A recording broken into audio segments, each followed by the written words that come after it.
The uppercut. Probably the most requested move in the game. How do you uppercut? Why do we uppercut? When do we uppercut? So we're going to run through with Sagat all the different ways of uppercutting, including karas, when to use karas, when to use the different strengths of the uppercut, how to cancel the uppercuts properly, everything you need to know about an uppercut. Now if you use another uppercut character, like any Shoto, the Dragon Punch move, you can use these same terms and these same techniques. So there's only really two main ways to uppercut a forward facing opponent, and that is to just do the classic maneuver, which is forward, down, forward and punch, which will obviously give you a tiger uppercut. Or if you're crouching, you go from down forward, down back, back to down forward. You never actually have to stand up. If you use a square gate on your stick, you can just wiggle and the dragon punch will come out. You can also hold down back instead of holding down forward. We'll go through why that's important in that option select section a bit later on, but you can hold down back and go to forward twice. You obviously can't go to forward once because you need two diagonals. So that's the main two ways to dragon punch. The normal way, forward, down, forward, or the crouching. We'll call that the wiggle.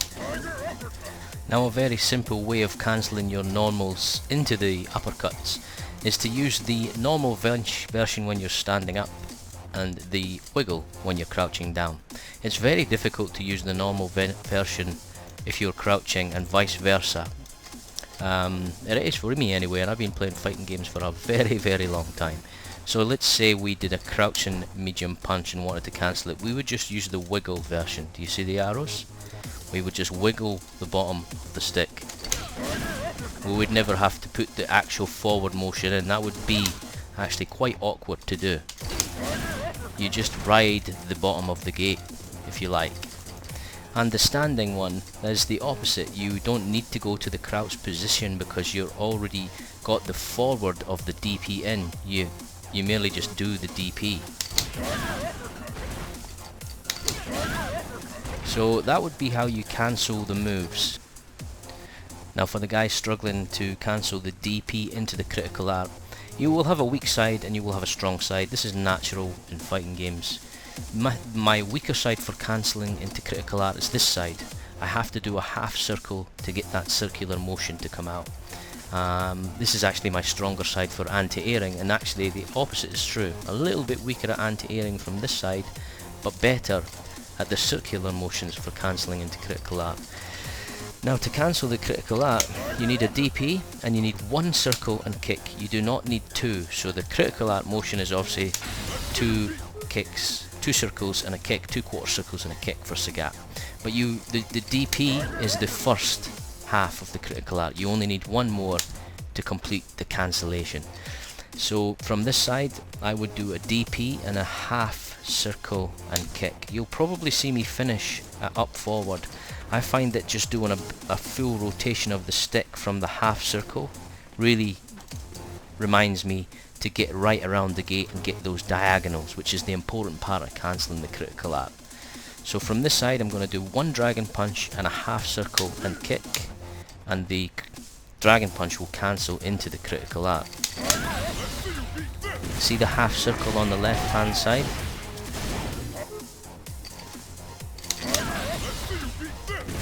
And again I finish at the up forward point. I just personally find that helps me get the diagonals. Now this side is very easy for me to cancel into the critical art. You'll see my motion is I don't go to the back. I can actually just do the half quarter circle from the side. And it's one dragon punch, 1 quarter circle and kick. Very easy from that side. Oh, I actually did finish on the up forward there.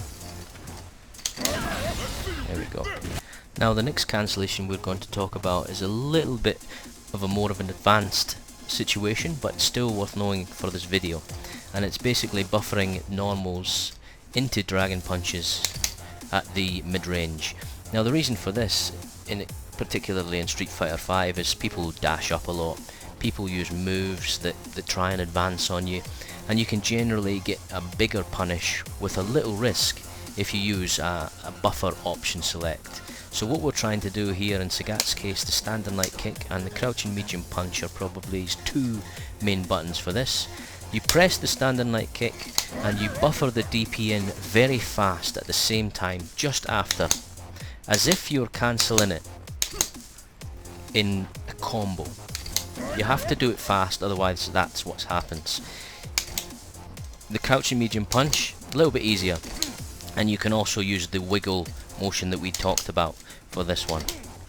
Now what will happen is, if Kami decides to dash up on us, or perhaps throw out a limb, the option select will activate and Sagat will cancel into the dragon punch. So here I've recorded Kami dashing up after a back throw, and we will use the motion and she will be in pain.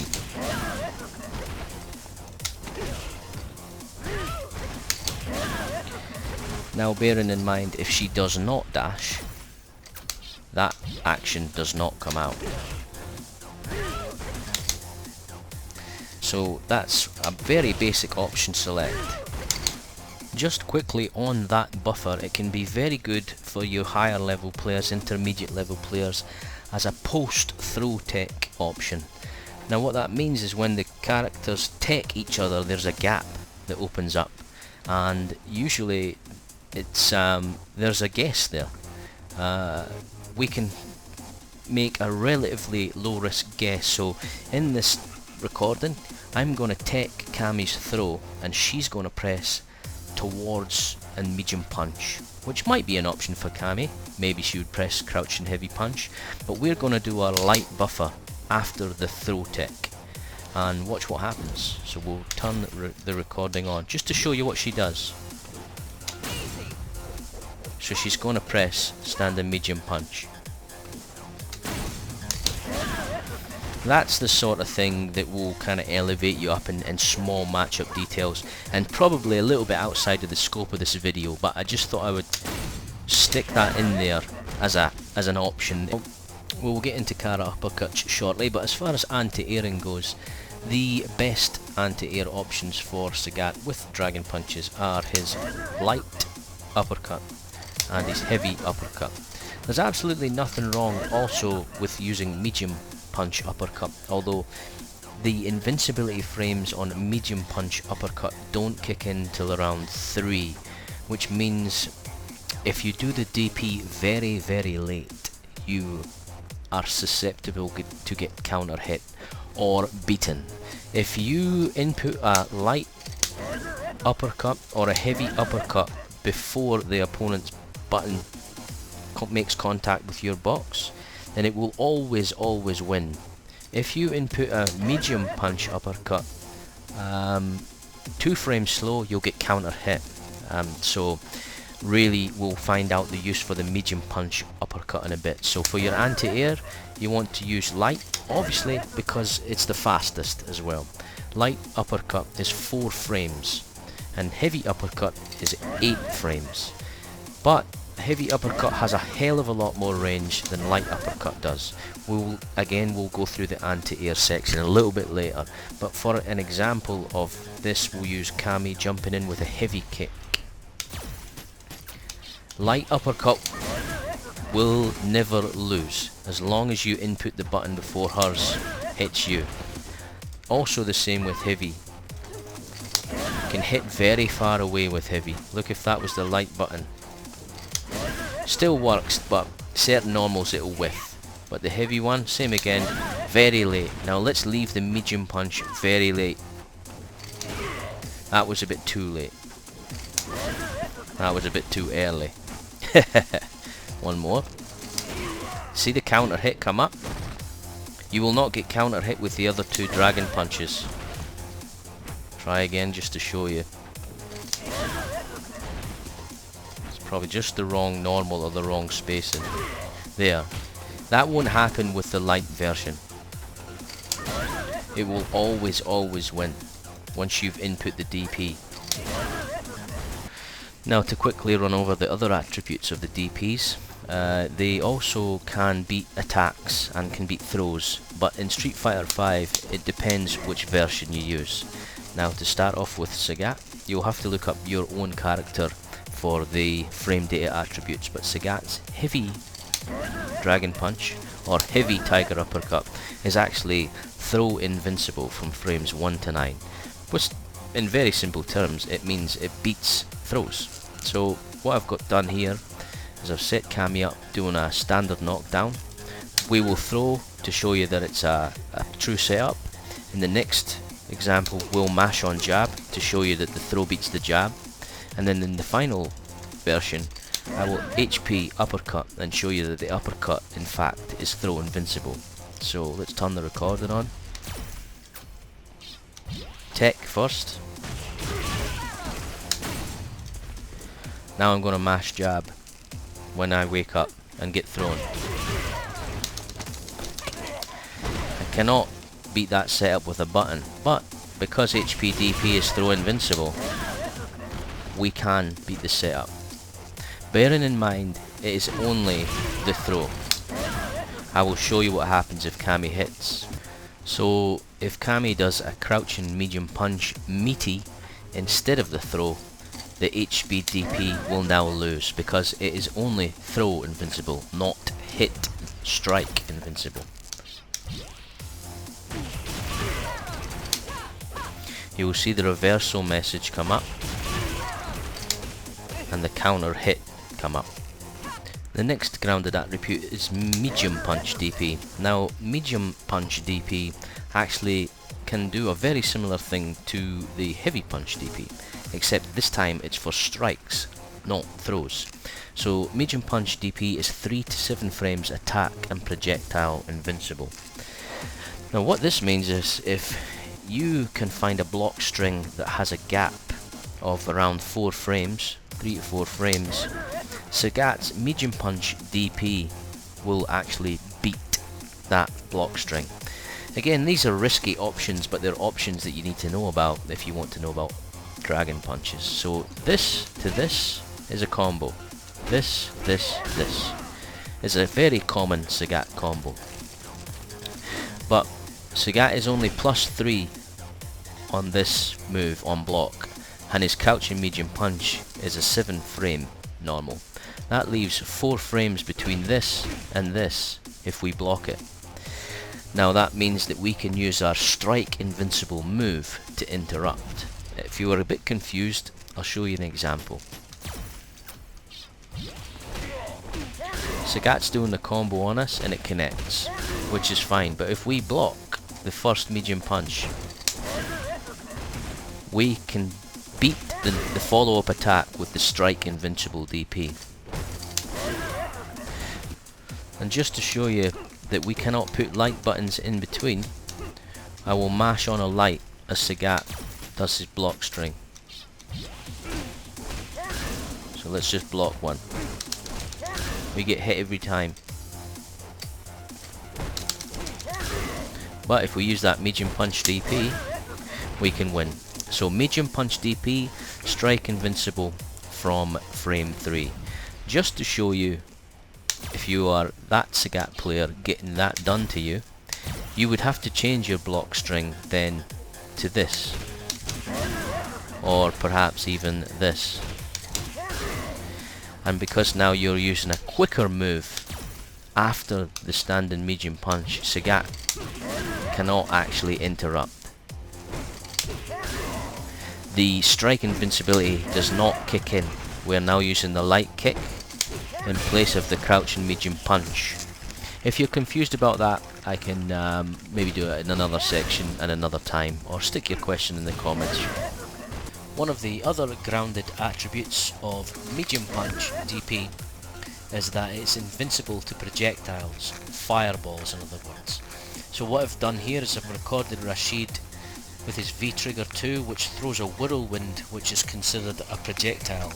We'll use the light DP, the medium DP and the heavy DP, with the medium DP Tiger Uppercut being projectile invincible.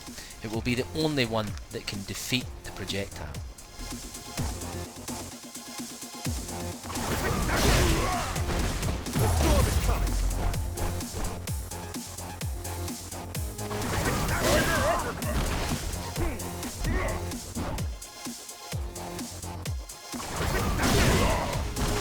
Next up we have the Kara uppercut, or the Kara tiger uppercut. Now the word Kara, it basically means to cancel a move.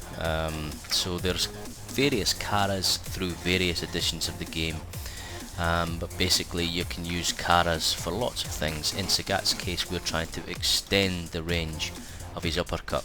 So Sagat's two Kara buttons are forward heavy kick and forward medium kick. The reason they are the Kara buttons is because you can see Sagat moves forward. So in order to do the Kara options, let's have a look at the motions. So the Karas have different speeds. The forward heavy kick Kara is much faster than the medium kick Kara, although the cancellation window of the medium kick Kara is more lenient than the heavy kick. That's why it's very easy to do a medium kick Kara, but not so easy to do the heavy kick Kara. But I suggest you learn the heavy kick version because it's the one that Sagat uses 99% of the time. So the motion that I personally use, and I think is the easiest, is, remember we talked about the forward, down, back, down forward DP, this one, the wiggle. Well, you simply do the wiggle after you do your forward heavy kick. So the forward motion of the Kara is one part, then this is another part, like this. If you see the inputs on the left, I go from forward heavy kick, then I kind of go from the front diagonal to the back and back to the front again. And you have to do it fairly fast, and you will always get a Kara uppercut. You will find that again the window on the medium kick one is very lenient. You can almost do the DP input right at the end of the medium kick, whereas with the heavy kick you have to do it fast. So that's my suggestion for the Kara heavy kicks. Forward, do your input, then go bang, bang, bang. Now something some players may not know is that the strength of the uppercut determines how fast the uppercut connects. The light punch uppercut will connect faster than the heavy punch uppercut, so even though we are Kara cancelling the move, the uppercut startup still applies to the option on the end. I'll crush counter Laura here with the 3 uppercuts, and we'll see a very good example. So light, medium and heavy. Light, medium, heavy. The heavy one is not fast enough to get low. Now something I've shared previously in a different video, but I think it's relevant here, is that when we try to do the juggle with the heavy kick, it's good to hold back to do the heavy kick, but immediately push forward regardless if it hits or not. So this would be the motion. The reason for that is we go to forward because the forward is the first motion for the Kara. So if we see the flash, we already have the forward motion in. So get used to, when you're throwing this move out, always press forward after it, and you've got that first forward of the input ready, and then you just simply have to push heavy kick and he will Kara the heavy kick. Now one of the most asked questions about Kara uppercuts is usually, when do I use Kara uppercuts? And there's a really simple answer. It's not complicated. We only really use Kara uppercuts when we are more than 3/4 screen away, and almost full screen, just here. The reason is Sagat can quite easily anti-air Laura from here without a Kara, and you would only use a Kara if a Kara was necessary, as far as anti-airing goes. And one more thing about Karas is that 99% of the time a Kara is actually a setup by Sagat. So you have positioned yourself here either by way of the game flowing, you've knocked the opponent down, or you have tried to maneuver into this position, and when you are here you are looking for the Kara. The Kara is not a reaction uppercut, it's often it's a positional bait. So when you're here, or when I'm here, I'm thinking about the Kara uppercut. That's what I'm looking for. What else can I possibly do from here apart from throw fireballs to bait jumps? So really you have to get your mindset into I am trying to get the opponent to jump from this range, and I am going to Kara uppercut them when they jump. So I've set Laura up here doing just a simple jump in, and we'll show you that you don't need to use a Kara uppercut if you are in range of a jump. If you are here, there's no point. You are extending the startup of your uppercut for no reason at all. Just use a normal uppercut. But from here, this is a bait range, and the only reason we're hanging around here is to use that move. Why else would be here? We have no chance to score damage from this position. It's only to do this, and often the low fireball will bait them into doing that from here. So you chuck a low, slow fireball. They think they can jump it, they can't. Just very quickly, going away from uppercuts for a second, if you want to learn how to do a Kara fireball, I'll show you a very easy motion that you can do. There's two versions, one is hard, one is difficult. So as the fireball is just about to hit Laura, we will do a quarter circle forward, heavy kick, then another button, which will be our fireball. The heavy kick's the Kara, the button is the fireball. So we'll throw a slow shot now. I'm going to do quarter circle forward, heavy kick, and medium kick right after. That's a basic Kara shot. We're cancelling. The Kara is coming out because the fireball is on the screen, then the fireball activates because the fireball disappears. You can also do this with high shots if you want. And just to show you the alternate method is to double tap the heavy kick just with two fingers. So you have to do it very, very fast, much more difficult motion, but it does allow you to do the Kara heavy shot. And we'll do the same thing. We'll do a low tiger shot, low, and then do a fireball and double tap the heavy kick just as the fireball is about to dissipate on Laura. Same thing. Now the first way of doing the autocorrect as the opponent passes over your head is to simply just do a half circle back and punch. We want to use the light version of uppercut because it doesn't have any movement distance. It keeps Sagat pretty much where he is, whereas the heavy punch moves him across, which can cause hitbox, anomalies. Plus the LP is just faster. But a half circle back and punch as the opponent crosses over your head will give you an auto-correct uppercut. Very easy to do, I would imagine, on both stick and pad. Just a half circle. Now the second method I personally believe is the better method for a few reasons. If you can visually see that the opponent is well over your head, then by all means use the half circle back and punch. Unfortunately, that's not the case a lot of the times. If you remember the wiggle motion from the start of the video, forward, back, forward, we will be holding back blocking a move. You simply go down forward, down back as they cross over your head. Wiggle. Remember that gives you a dragon punch? Wiggle. The reason for this is if you do a half circle back, the dragon punch will only come out if they cross you over. If it's an ambiguous jump in, you are going to eat that jump in if you do the half circle and punch him back. The other reason is Sagat crouches down when you do the wiggle version. He does not stand up. Your hurt box is lower. Gives you a much later chance to DP the opponent as they cross over your head.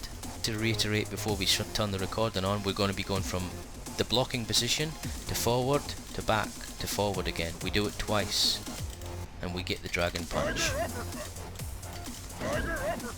Not the same as holding forward and going once. The reason we'll do it from down back is because a lot of the time you will want to block. So you block forward, back, forward. Sagat never stands up.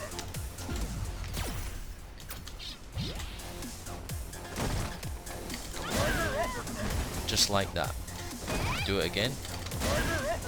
And we'll see if we can land front. Block it slightly further away and I'll show you what I mean.